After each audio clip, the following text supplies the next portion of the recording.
కేవలం 7,999 up to 10 kgs వరకు బరువు తగ్గి అధిక బరువు నుంచి వచ్చే ప్రధాన సమస్యలను దూరం చేసుకోండి. తెలుగు సినిమాల్లో బూతులే పవర్ఫుల్ డైలాగ్స్ లా మారాయా? ఓటీటీస్కే పరిమితమైన బూతులను సినిమా వాళ్ళు ఎందుకు ఎంకరేజ్ చేస్తున్నారు? సెన్సార్ వీటిని కత్తిరిస్తుందని తెలిసినా టీజర్ ట్రైలర్స్ లో ఈ డర్టీ డైలాగ్స్ ఎందుకు?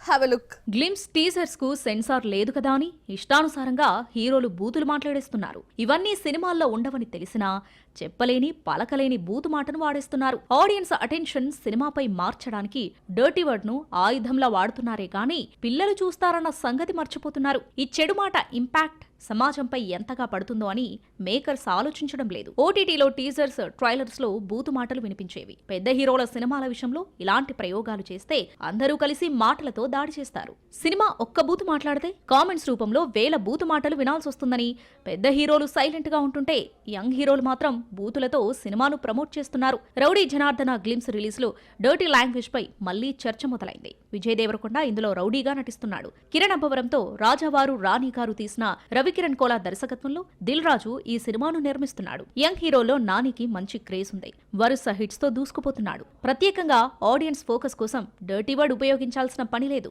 అయితే దసరా తర్వాత శ్రీకాంత్ ఓదెలా దర్శకత్వంలో నటిస్తున్న సినిమా ది పారడైజ్ గ్లిమ్స్ లో పెద్ద బూతే ఉపయోగించాడు. అక్కడితో ఆగకుండా డర్టీ వర్డ్ ను పచ్చబొట్టుగా వేయించుకున్నాడు నాని. బూతు మాటను విజయ్ దేవరకొండ నాని సీరియస్ సీన్ లో వాడుకుంటే కిరణ్ అబ్బవరం కామెడీ కోసం యూజ్ చేసుకున్నాడు. కేరామ్ టీజర్ లో ఆ డైలాగ్ పై పెద్ద చర్చ జరగడంతో ట్రైలర్ లో ఆ పొరపాటు చేయకుండా జాగ్రత్త పడ్డారు మేకర్స్. కిరణ్ యుక్త తరేజా జంటగా జైన్ దర్శకత్వంలో కేరామ్ రూపొందింది. బూత్ డైలాగ్ తో కాంట్రవర్సీ తప్ప హైప్ వచ్చేది ఏమీ ఉండదు. అయితే ఈ కాంట్రవర్సీనే సినిమా పబ్లిసిటీకి ఉపయోగపడుతుందన్న నమ్మకంతో మేకర్స్ ఉన్నారు. బూతులతో వచ్చే నెగిటివిటీ కూడా తట్టుకొని నిలబడాలి. సినిమా బాగుంటే వచ్చే పాజిటివ్ టాక్ ముందు ఈ డర్టీ వర్డ్స్ పనిచేయవు.